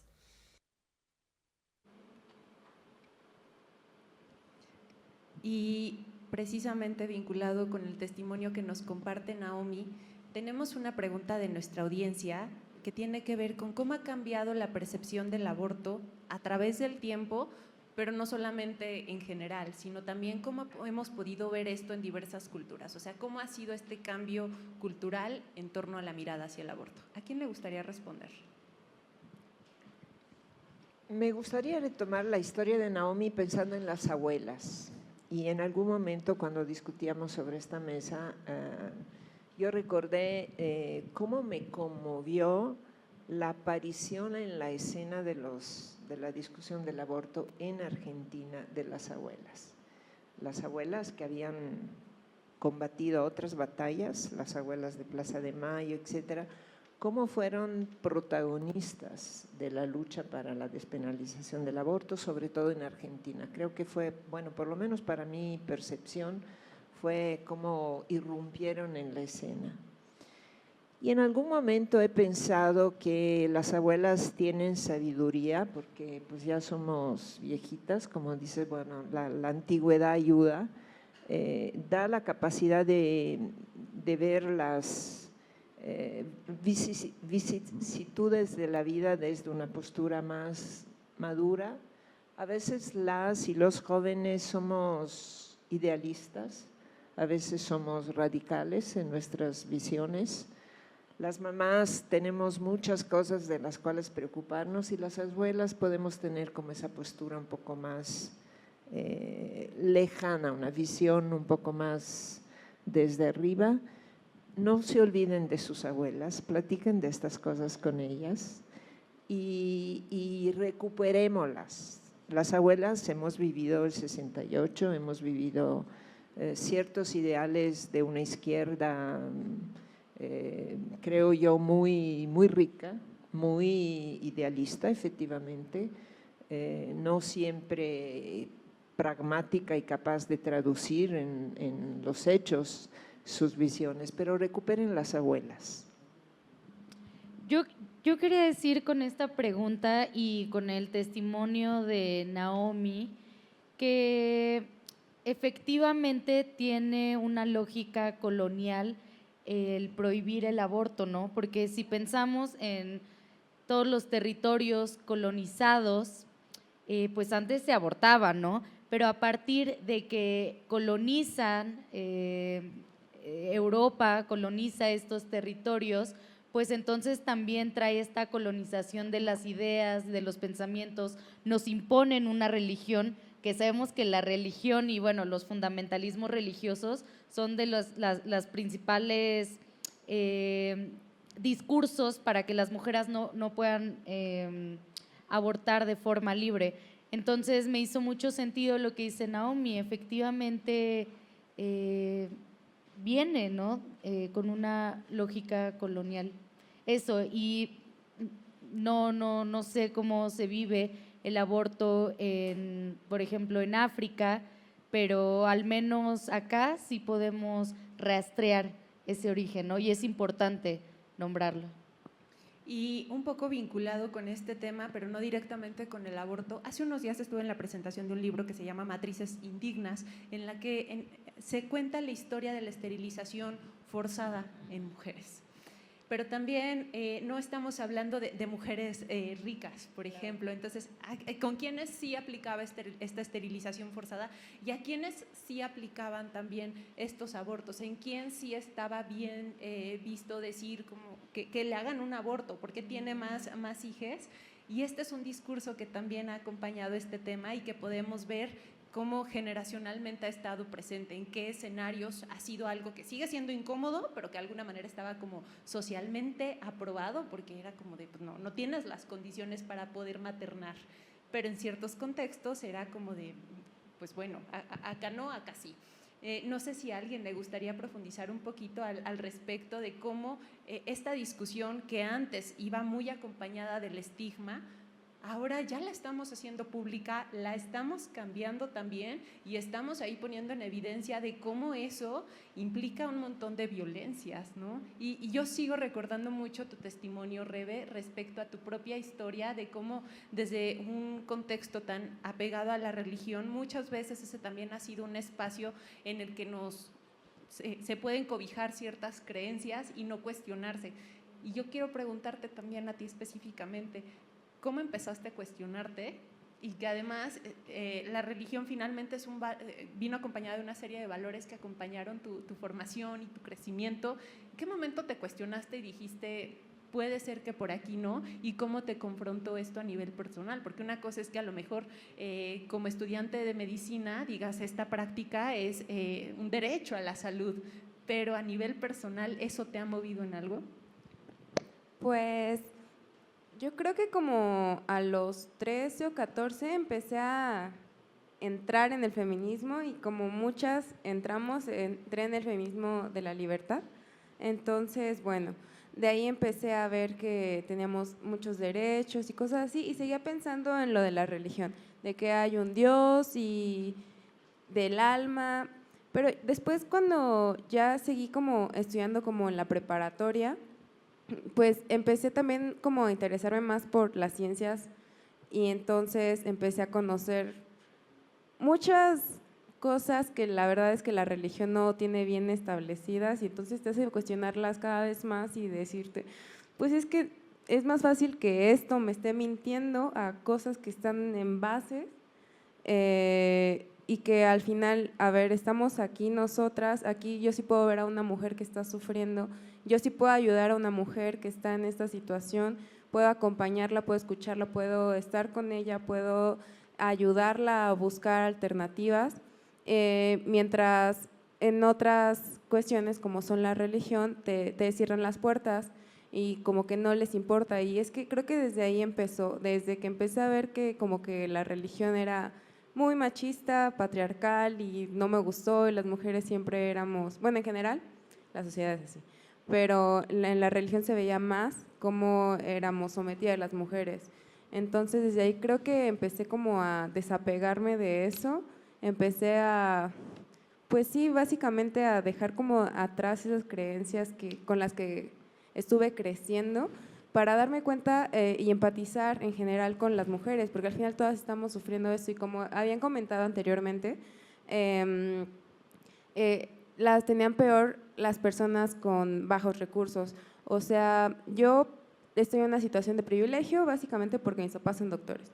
Si yo tengo algún problema o algo así, sé que me puedo acercar a ellos y ellos pueden ayudarme a buscar alguna solución. Pero básicamente toda esta lucha es para las mujeres que no tienen las mismas condiciones y el chiste es empatizar con todas las mujeres porque es una lucha de todas. Muchas Fíjate, y si me permites, porque ahorita estaba yo recordando aquello de que también aprendí con las feministas, porque yo me tardé en decirme feminista, porque era otra, había un estigma que yo decía, pues yo era de izquierda, eso sí, pero ya feminista, híjole, bueno, me tardé, pero lo que sí que yo recuerdo que dos cosas, una que se decía hay que despenalizar el debate, ¿te acuerdas, Rafaela? O sea, hay que poner el tema y a lo mejor ahorita alguien pues no sé, pues quien nos está viendo de que yo salí, dije, yo aborté y aquí, porque para mí se me quedó de que había que hablar de ese tema tan silenciado. La otra es que era un asunto de justicia social, por lo que decía Rebe.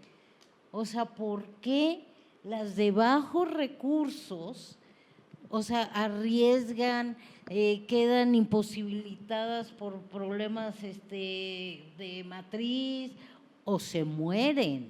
O están en la cárcel. O tienen un bebé unígeno deseado. Así es. Entonces, sí se me quedó muy grabado, es una cuestión de justicia social y la otra es un asunto de salud pública.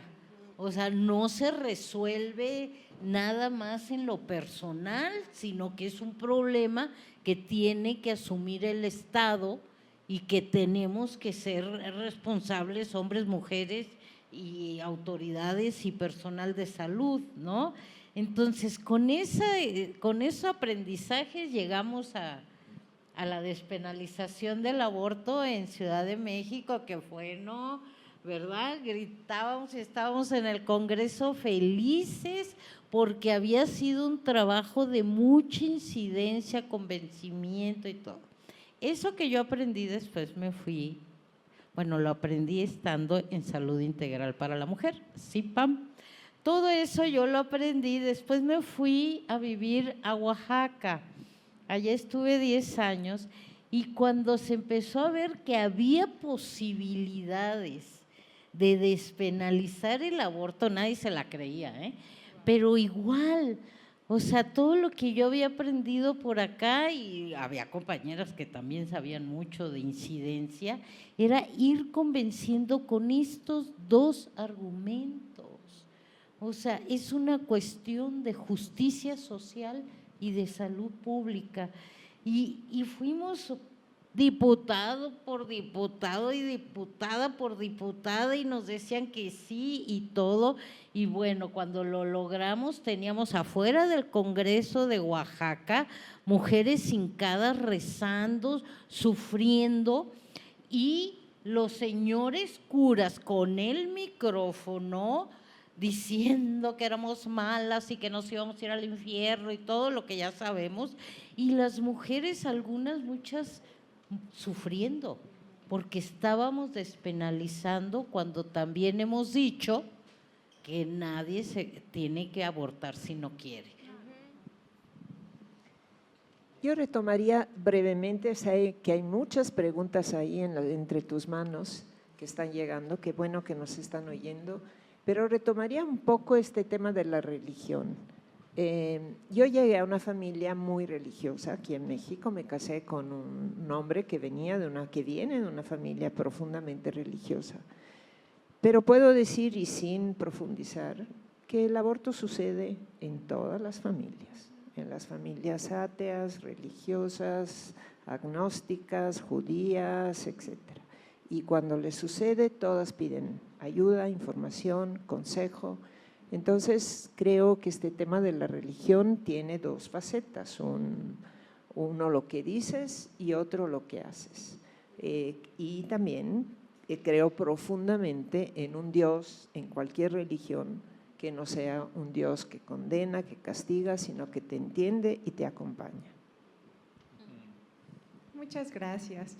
Tenemos, como tú dijiste, Rafa, varias preguntas de nuestra audiencia. Les agradecemos muchísimo que nos estén escribiendo. Creo que nos emociona un montón recibir sus preguntas. Y esta duda va a la inversa de una anterior. Y aquí es, ¿cómo puedo acercarme a mis papás para hablar al respecto? ¿Quién dice yo? Yo creo que la pregunta anterior, que además estaba muy pensada desde esta perspectiva de cómo lo hablo con mi hija, ocurre menos que esta otra, ¿no? Porque somos nuevas generaciones quienes estamos trayendo a la mesa, creo que en la mayoría de los contextos, este tema que puede ser incómodo en varias familias, ¿no? Pero Entonces, a ver, dices papás. tu micro. Ah, perdón. Dices papás. O sea, no papás y mamás. Así nos lo porque yo escribieron, creo que es bien diferente, muy diferente hablarlo con un papá. Por eso yo festejo mucho que esté aquí Germán. O sea, Sí. porque pareciera que es un tema entre mujeres, ¿no? Y no. Pero, sin embargo, creo que sí es diferente. A ver, vete con tu papá a decirle, papi, fíjate que cogí sin condón, o bueno, cogí, ya lo del condón ya sería lo otro, ¿no? ¿Y qué me aconsejarías, papi? Bueno, al menos tener un Germán como lo tiene Rebe, ¿no? Pero generalmente no son. Y con la mamá pudiera ser un poco más accesible porque estuvo embarazada, porque seguramente a lo mejor se embarazó de alguna que ni quería, que no, o abortó. O sea, la situación cambia cuando es ahora. A ver, Julia, ¿cómo le dirías a tu papá? O sea, es que no, yo tampoco tengo la respuesta. Es un tema que no he hablado nunca con mi papá, pero más bien estaba pensando que no siempre tenemos que hablarlo con nuestros papás o mamás, ¿no? Si está el deseo, pues busquemos de una forma muy amorosa, como desde lo sensible, desde nuestros temores, desde nuestros deseos, ¿no? Con un poquito de información, estas dos cuestiones que dice mamá de salud pública y justicia social es algo que le hace sentido a un montón de personas, pero a ver, si tus papás, mamás son súper religiosos, súper religiosas, pues también se vale no hablarlo con ellos o con ellas, pero sí hablarlo, porque el no hablarlo hace que nos sintamos solas y nunca vamos a estar solas. Entonces, como decían, pues tal vez la tía, ¿no? Una tía buena onda, alguien de la familia, con las amigas creo que siempre se va a poder hablar. Pero también quiero decir que en esta generación de jóvenes, que muchas somos feministas, como que queremos que automáticamente nuestros papás y mamás también ya sean feministas y que cambien su percepción de todo y ahora sean super dog lovers y veganos, ¿no? Y creo que también como jóvenes es bien importante pensar que lo que a nosotras nos hace sentido es porque estamos viviendo en un contexto que se hablan muchas cosas, ¿no? Pero no imponerles las ideas que a nosotras nos hacen sentido a nuestros papás. También hay gente que dice, no, es que los papás o las personas mayores ya no van a poder cambiar su forma de pensar. No sabemos, o sea, yo creo que sí, yo creo que hay muchas hijas, hijos que han empezado a hablar con sus papás, por ejemplo, me imagino a la comunidad LGBTIQ, ¿no? Que sus papás empiezan a sensibilizar porque se está hablando también desde el amor. Entonces eso, una, no dar por hecho que nuestros papás van a cambiar solo porque nosotras estamos en una lucha, y dos, que no le tenemos que contar a nuestra familia si cuando tenemos un embarazo no deseado, pero sí contarle a alguien para que nos acompañe. Y yo reforzaría esto último en que tenemos muchas redes y que si estás pasando por un momento así, recuerdes que estás acompañada, acompañado o acompañade por tus redes, y que si bien la familia es re importante, no es la única red que tenemos. Entonces, sabernos que desde allí hay mucha gente que nos quiere y que nos puede brindar apoyo. Y nuestra siguiente pregunta es, ¿cuáles son los pasos adecuados para acompañar a una menor de edad que desea realizarse un aborto? Y acá me gustaría escuchar tanto de la perspectiva de salud como también desde una perspectiva más de acompañanta. Creo que es una pregunta que se ha repetido a lo largo del día de hoy, se hizo en un primer o segundo bloque el día de hoy, y mi primera reacción es, ojalá que no se llegue en el momento de la necesidad y de la urgencia a platicar de eso. Ojalá que se pueda construir, todas las que nos están oyendo, ojalá que el diálogo se pueda construir desde antes.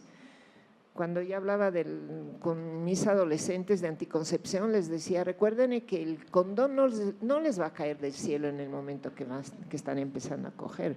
Tienen que irlo a comprar antes, tienen que negociarlo antes, etc. Y ojalá que esto se pudiera hacer también para el tema de una decisión tan importante como la de interrumpir un embarazo. Cuando ya llegue el momento, y si idealmente ya tenemos esta información, tener la capacidad de recurrir a fuentes científicas basadas en evidencia, cercanas, probadas por las redes, las experiencias de colegas, de compañeros, de acompañantes que conocemos, y irla acompañando, creo que en una menor de edad, dependiendo de las circunstancias en las que tuvo o llegó a embarazarse sin quererlo, ojalá que no sea debido a violencia. Eso requiere todo un enfoque mucho más profesional, de acompañamiento mucho más sólido, ya sea médico como emocional, personal, etcétera. Y siempre, como decía Germán, sin minimizar el evento, pero también asegurar que es un proceso seguro, un proceso que la ciencia ya ha estudiado, que no tendrá consecuencias, que no le impactará en su salud física, en su posibilidad de escoger ser madre después, que no va, como decías tú, no le va a quedar el marco aquí en la frente, que todo lo pueden. Es decir, asegurarlas antes que nada, entender sus miedos, sus preocupaciones, contenerla y, por supuesto, hacer referencia a un servicio, idealmente una red de acompañantes probadas, expertas, capacitadas. Muchas gracias. Y recordar también que en este live stream de Aborto Seguro, el más largo de la historia, hay varios bloques que podrían profundizar mucho más en detalle en esta información. Uno de ellos es el de aborto seguro, pero también vamos a tener de las 3 vías de acceso que hay: la autogestión, servicios de salud y las redes de acompañamiento. Entonces, en estos 3 espacios se va a ir profundizando exactamente a qué nos referimos y cómo este procedimiento, que pues es uno solo, en realidad tenemos ahí, podemos elegir cómo nos gustaría vivir este aborto, y también si alguien se acerca con nosotros a pedir información, es súper valioso que podamos conocer para que también desde allí podamos orientar. Y otra cosa importante, no sé si abortarono.org se va a convertir en un repositorio virtual donde no solamente van a encontrar todos estos videos de lo que estamos hablando ahorita, sino que van a encontrar ahí más datos y otros recursos que pueden compartir de manera directa con quienes ustedes quieran, y esto se va a quedar para la posteridad, para que puedan ahí encontrar y compartir. Una pregunta más. Me gustaría ser orientado en la forma en que como compañero de una persona que está decidiendo si abortar o no, pueda ayudar sin que mi opinión se sienta opresiva. Es decir, ¿cómo acompaño a alguien que está enfrentando esta duda? Yo tengo una Yo vi a Pilar emocionada de No, querer es responder. que miren, ya tengo yo bueno, ya es una adolescente, pero una amiga quedó embarazada y ella no esperaba embarazarse, pero tenía un compañero que quería tener un hijo, ¿no? Y de veras que le hablé y ahorita lo estoy recordando, porque le dije, a ver, amiga, ¿ya no te quieres embarazar? Porque si ya decidiste que no te vas a embarazar, échate esa decisión y asume que tu compañero, que está muy deseoso, pues lo va a tener que asumir.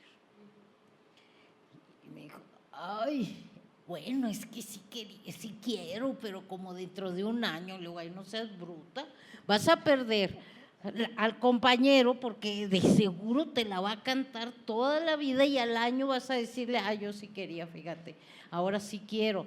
Entonces, como que son decisiones que si se tiene compañero, en última instancia somos nosotras, lo hemos dicho siempre, siempre, siempre.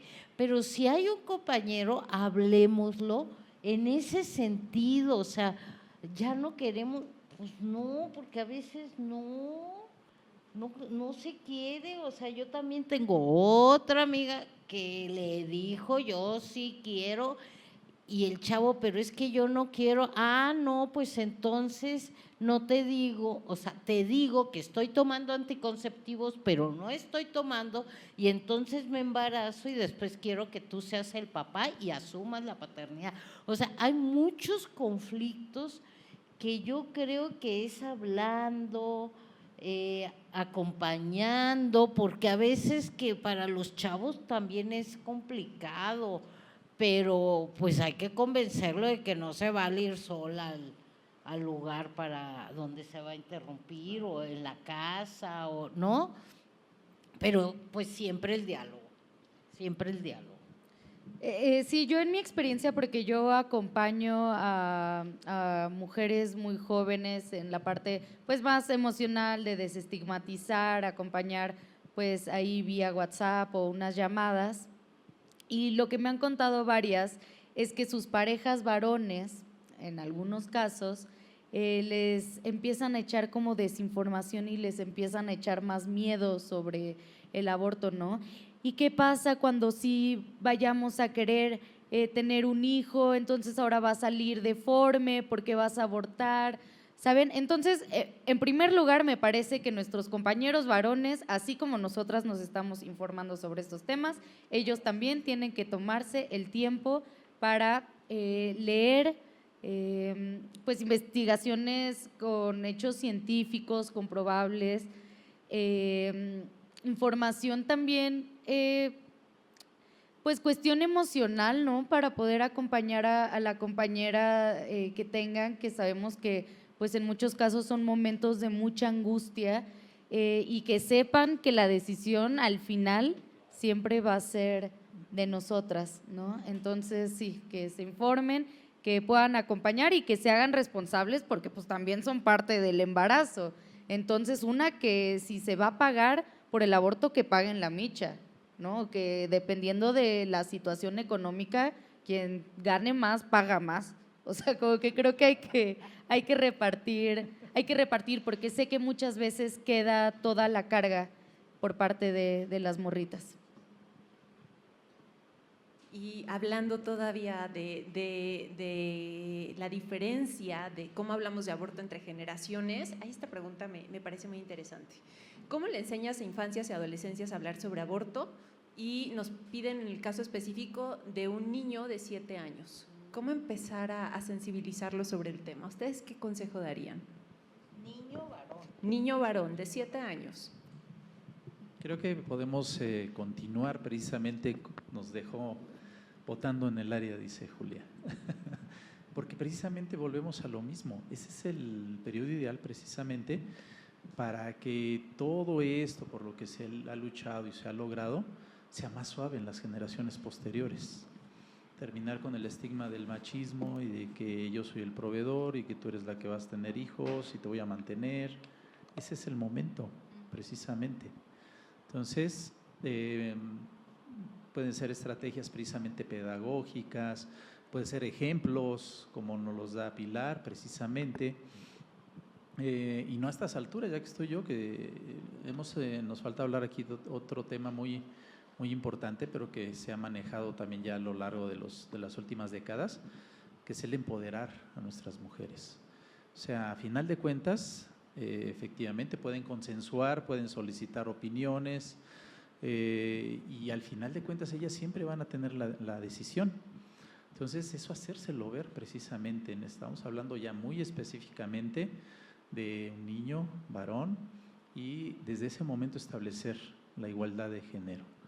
Somos iguales y efectivamente, como le digo, por eso no lo dejo votando ahorita Julia, pues ahora nos toca a mitades, órale, no, esta bronca no es mía nada más, o sea, saber que es una cuestión de dos. Ya en algunas situaciones puedo decir, bueno, a mí me toca este y a ti el otro. Pero es un punto muy importante porque es una etapa, y lo sabemos por medicina basada en evidencia, donde los niños son como esponjas. Entonces captan todo perfectamente y lo aprenden. Y puede quedarse ahí ese chip de que efectivamente somos iguales y vamos a crecer de esa manera totalmente igualitaria. Y vincularía mucho esta respuesta con lo que tiene que ver roles y estereotipos de género, ¿no? Para no quedarnos con solo un tema. Rafaela. Y creo que esta pregunta nos vuelve a regresar al cuestionamiento del por qué no hablamos de aborto. Hablamos a un niño de 8 años, creo que sabemos, casi todas, sabemos cómo hablarle de que tu mamá está esperando a otro hermanito, que mira a la tía que le está creciendo la pancita, y es decir, de la maternidad ya sabemos hablar. Con diferentes lenguajes, a veces todavía la viejita y las florecitas y esos, a veces con un lenguaje más basado en evidencia, más científico. Yo creo que el lenguaje del afecto y del cariño, el lenguaje familiar que cada quien tenga, pero todavía no hemos aprendido a hablar de un evento que es tan común, tan frecuente como el aborto. Puede ser un aborto espontáneo inclusive, no necesariamente un aborto inducido, pero no tenemos lenguaje y palabras familiares para describir no solo a un niño de 8 años, también a un adolescente. Todavía no tenemos las palabras para describir una pérdida gestacional. Y creo que es un aprendizaje que tenemos que ir construyendo, cada familia en su ámbito, pero sí, es una pregunta que nos vuelve a llamar a este silencio sobre el aborto. Yo nada más para comentar, pienso que, como dijo mi papá, los niños son como esponjas. Entonces, y como también dijo la doctora Rafaela, si se dice como desde el amor, le podemos educarlos bien, o sea, desde el principio de que somos personas, las mujeres y los hombres somos personas. Tú puedes decidir si quieres que tu compañera o compañero te agarre la mano o no. Desde el consentimiento, ahí empezamos. Si te toca el hombro o si no quieres que te lo toque. Cada persona puede decidir sobre su propio cuerpo y así en general. O sea, tú como hombre varón, obviamente no te vas a embarazar, pero sí vas a embarazar. Bueno, si en algún momento quisieras. Si en algún momento no quisieras, hay cosas para que no lo hagas. Si en algún momento pasa, hay situaciones ya como última opción que se pueden hacer, de aquí estoy yo, porque pues yo me imagino que esa pregunta le hizo a alguien que se quiere acercar con un niño de 7 años. Aquí estoy yo para que te acerques conmigo por cualquier situación que tengas de esas. Si una compañera tuya cuando crezcas también resulta así, pues tú no tienes por qué juzgarla, es su cuerpo. Tú tienes que respetar a las personas, hombres y mujeres. Si alguien dice no, es no. O sea, supongo y yo creo que desde el consentimiento empezamos a agarrar todo hasta llegar al fondo, que sería como abortar o no. Claro, y hablando también de la relación de madres e hijes, esta pregunta me llamó mucho la atención. Tenemos 2 preguntas y que además contraponen las perspectivas. Una es, ¿qué puedo hacer si mi mamá me dice que por qué voy a abortar yo si ella no me abortó a mí? Y por otro lado, hay otra pregunta, sí, de la audiencia que dice, como hija me tocó saber que mi mamá abortó y la juzgué. Después de eso, ¿cómo podría hablarlo ahora con ella? El juicio muy presente. Me olvida esto. Qué buen momento para hablar con la madre. No, es maravilloso que se abra esa posibilidad. Yo aborté y ahora yo quiero abortar. Digo, tú abortaste y ahora yo quiero abortar, ¿no? Que me parece que conversando, pero no es tan fácil, yo vuelvo a decir, porque a veces como ya hemos estado tantos años, ¿no? Nos parece que ay, hablarlo es cualquier cosa, pero no. Y bueno, no, ya no quiero hablar más, no sé si… A ver, yo quiero escuchar otra vez la segunda. Sí, como hija me tocó saber que mi mamá abortó y la juzgué. O sea, me imagino que la mamá le platicó esto a la hija en un momento y ella comparte que después de haber tenido como este antecedente, ¿cómo puede hablar de aborto ahora con ella? Me imagino que hay como un cambio de opinión o a lo Sí. mejor está en una circunstancia donde a lo mejor necesita un procedimiento de aborto o simplemente que habla el tema con ella. Sí, es que yo ahí quiero comentar que las hijas, los hijos, les hijes, le echamos luego demasiado a los papás y a las mamás, ¿no? Como que a veces les echamos la culpa de todos nuestros males. A mi mamá yo en una época le eché la culpa de la ansiedad, de que me da miedo tal, de que tal, ¿no? Y pues no nos acordamos que a ellos y a ellas tampoco nadie les enseñó vivir, ¿no? Que todos estamos viviendo por primera vez. Entonces, qué bonito que surjan estos deseos de acercarnos a nuestras mamás para platicar cosas que en algún momento tal vez nos separamos, ¿no? Yo creo que nunca es tarde para poder platicar de esas cosas que además nos unen entre generaciones y poder expresar los dolores que en algún momento nos causaron esas conversaciones. No tengo la fórmula para decir cómo hablarlo, pero sí puedo decir que siempre sea como desde el amor y la comprensión y pues el cuidado mutuo. Qué bonito, Julia.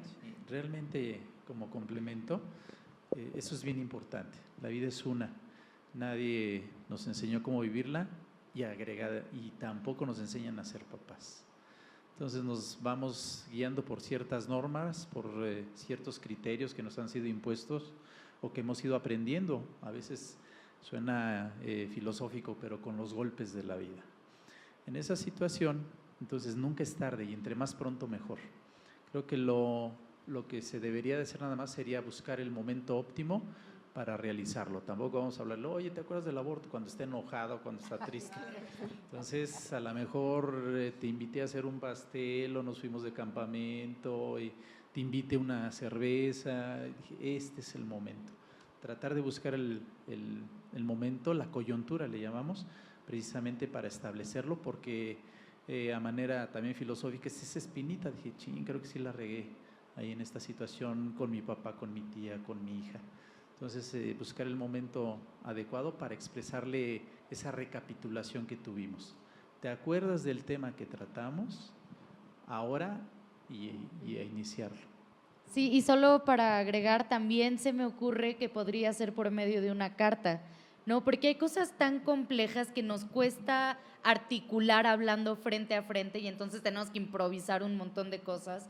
En cambio, si nos tomamos nosotras un tiempo para poder expresarlo todo en una carta, hacer incluso un borrador y ya cuando esté finalizada poder entregarla, creo que hasta esa persona que va a recibir la carta la va a poder leer 2, 3 veces de forma distinta cada vez y me parece que es una buena estrategia de comunicación asertiva, ¿no? También a través de lo escrito. Yo soy de ese equipo. Yo soy de Yo equipo también. cartas, sí, ¿verdad? Y no siempre entrego mis cartas, pero me ayudan a tener mucha claridad de qué quiero decir y en el momento de platicarlo, eso te da muchísima paz mental. Entonces me encanta esa idea y yo insistiría también en esta parte de sí hablarlo. Pienso mucho en lo que nos compartiste, Pilar, de cómo cuando tú abortaste no lo hablaste con nadie y hasta muchísimos años después apareció ese tema que había quedado ahí olvidado, o sea, algo que no se había nombrado y de repente, no sé si olvidado, pero que no se había nombrado y que de repente lo gritas, ¿no? Y es esta necesidad de decir, a ver, espérate, o sea, yo aborté. Y si me permites, sí, por favor. Pero fíjense que tiene que ver también con religiones, creencias y todo. Yo crecí con un padre ateo. Mi mamá era católica de closet, ¿no? Porque se metía al baño y ahí le pedía a su santo, ¿no? Cuando mi papá era muy respetuoso. Entonces, a mí no se me atravesó esta parte de culpa, ¿no? Del alma, como decía Rebe, o sea, no me atravesó y les juro que yo me alivié, ¿no? Y puede sonar muy fuerte, pero yo sentí un alivio porque no quería, estaba terminando mi carrera, bueno, iba como en quinto, ¿no? Y yo decía, ¿cómo ahorita? No. Bueno, de eso hablé, pero tiene que ver también con el momento en el que tú estás reflexionando, ¿no? Y que uno va cambiando y lo que antes era una cosa, ahora es otra, pero recordar que para mí no fue un motivo de culpa y que en un programa, y rápidamente lo digo, en un programa lo dije de televisión y estaban los de Provida y saliendo me dijeron, estás mal, yo creo que necesitas un psicólogo. O sea, yo le decía, ¿pero cómo? Sí, no es posible que no sientas culpa. No, pues yo no La sentí violencia culpa. psicológica. Claro. Tiene que sentir culpa y además flagelarse. Y ya nada más como para comentar de la pregunta anterior, de que mi mamá me dice que ya no me abortó a mí porque yo sí tendría que abortar. Nada más quería hacer el comentario de que tal vez podría decirle a su mamá como de, pues sí entiendo mamá, pero tú tenías otros planes para tu vida y aquí estoy yo, pero yo ahorita no es lo que deseo. Somos otra generación, son otros tiempos, hay muchos estudios, no tiene nada de malo, es salud pública y justamente como decía Pilar, esos dos puntos como para defender que no estoy haciendo nada mal y tú tenías un plan de vida y ahorita yo tengo otro y esto se interfiere en mi camino y entonces nada más necesito que lo comprendas. O sea, tú me quieres, yo entiendo que quieres lo mejor para mí y eso es lo mejor para mí. Qué respuesta tan conciliadora. Qué bonito, Rebe. Y ya estamos en la recta final. Se nos fueron ya casi las 2 horas, pero hay una pregunta que no quiero dejar fuera. Y es que si bien hoy ya tenemos un montón de información y herramientas para acceder a datos más seguros y confiables, y lo hemos repetido un montón desde las 11 de la mañana horario México que empezamos con este live stream, y que la idea de este espacio es que ya nadie tenga que ir a foros o espacios donde la información no tenga respaldo científico, no esté actualizada o no sepamos si es confiable o no. Entonces hoy, 2024, ¿ustedes creen que sería diferente el tipo de orientación acerca del aborto que hubieran dado hace unos años al que podrían dar hoy? Y esto aplica para Rebe y para Julia también, porque sé que Rebe, tú desde el ámbito de estudiante de medicina, pero también como activista feminista, y tú también, Julia, sé que desde tus diferentes espacios en redes sociales, y ahorita nos decías que por llamadas y por WhatsApp también das acompañamiento, pensar cuando empezaste a dar este acompañamiento, ¿qué cambiaría a la Julia de ese entonces a la Julia de hoy? Y bueno, en el caso de Rafaela y de Pilar y Germán, creo que pueden salir aquí un montón de datos. Entonces sí me gustaría que para cerrar concreticemos, no sé si existe esa palabra o no. Concretemos, gracias. Hoy, ¿qué le dirían a alguien que se les acerque con dudas acerca del aborto? Empezamos. Pues ya finalizando, siendo concretos precisamente. Afortunadamente contamos ya con muchas herramientas en la actualidad. Lo que no va a cambiar obviamente y desde nuestra perspectiva científica pues es la medicina basada en evidencias, el bagaje científico con el que podemos apoyar. Entonces lo que cambia son los medios de difusión, son las herramientas que tenemos para hacer más eficiente el acompañamiento y quizá las tecnologías con las que contamos en la actualidad que cada vez son más eficientes y más nuevas. Este bagaje no ha cambiado, lo tenemos ya de hace años, ha ido perfeccionando y ese se lo vamos a ofrecer. Lo que podemos, que no teníamos y que tenemos ahora precisamente es ampliar esta red de apoyo. También tenemos este apoyo precisamente para desestigmatizar a las pacientes o las mujeres, las personas con capacidad de gestar en situación de aborto, para que se sientan no solamente aliviadas, como dice Pilar, en la cuestión médica y que va a retornar la menstruación, sino que muchas de ellas, por el estigma de la sociedad, llegan a tener ese sentimiento de culpa, y ahora tenemos ese apoyo. Es como una red, como una coraza que podemos establecer en la atención a nuestras mujeres. Entonces, seguimos teniendo, basados en evidencia, medicina basada en evidencia con alta tecnología, mucha efectividad, y complementarla, es ese plus que le damos para que efectivamente sea una salud reproductiva completa. Bueno, yo pienso que la persona que se me acercara, pues sí me interesaría saber qué preguntas más específicamente tendría acerca del aborto y si yo pudiera respondérselas, o si no, canalizar a la persona con alguien que supiera más que yo. Yo soy estudiante de medicina, yo conozco varias situaciones, pero ¿qué tal que las preguntas son como de leyes o de cosas así? Pues ya hay muchas redes feministas donde cuentan con psicólogas, cuentan con abogadas, cuentan con médicas que pueden dar muchísima información. O sea, yo me sentiría responsable como de acompañar a esta persona que tiene muchas dudas y tal vez yo no conozco todo, no le puedo contestar todo lo que quiere, hasta estos grupos y ya estar en todo en el proceso de aprendizaje que tenga esa persona.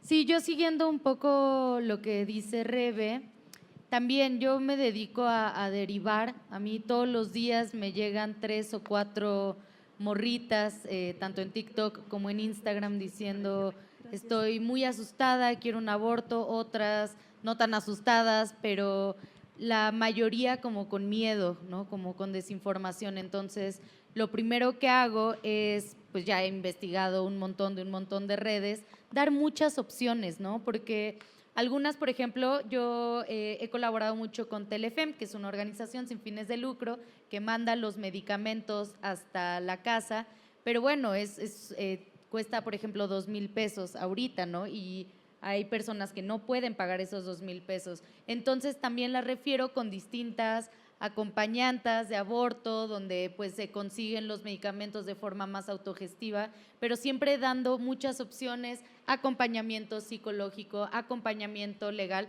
porque efectivamente, porque seamos feministas, tampoco no tenemos la respuesta de todas las dudas que nos hagan. Yo fácil. Yo se las canalizo a Julia. Ay, sí. Sí, no, ya, pues es que ellas hablan con otro lenguaje y la otra es que entren a no sé si abortarono.org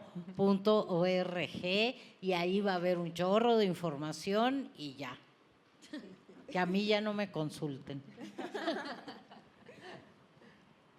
Rápidamente yo creo que retomaría un poco lo que comentaba al principio, el tema de contención. Creo que en la etapa de la toma de decisiones hay angustias, hay miedos relacionados con el mismo procedimiento médico, con todo lo que nos ha metido en la cabeza. Yo siempre digo que ahorita los anti-choice no nos dicen abortar es pecado, nos dicen te vas a morir por el aborto, te vas a desangrar, te vas a quedar estéril, etcétera.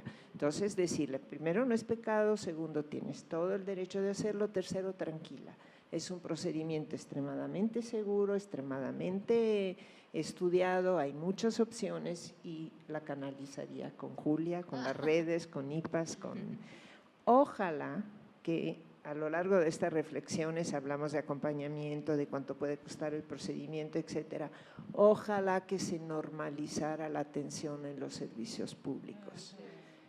No solo en los servicios especializados en aborto, en los servicios de primer nivel, donde una va a preguntar sobre el condón, sobre el dispositivo, etcétera.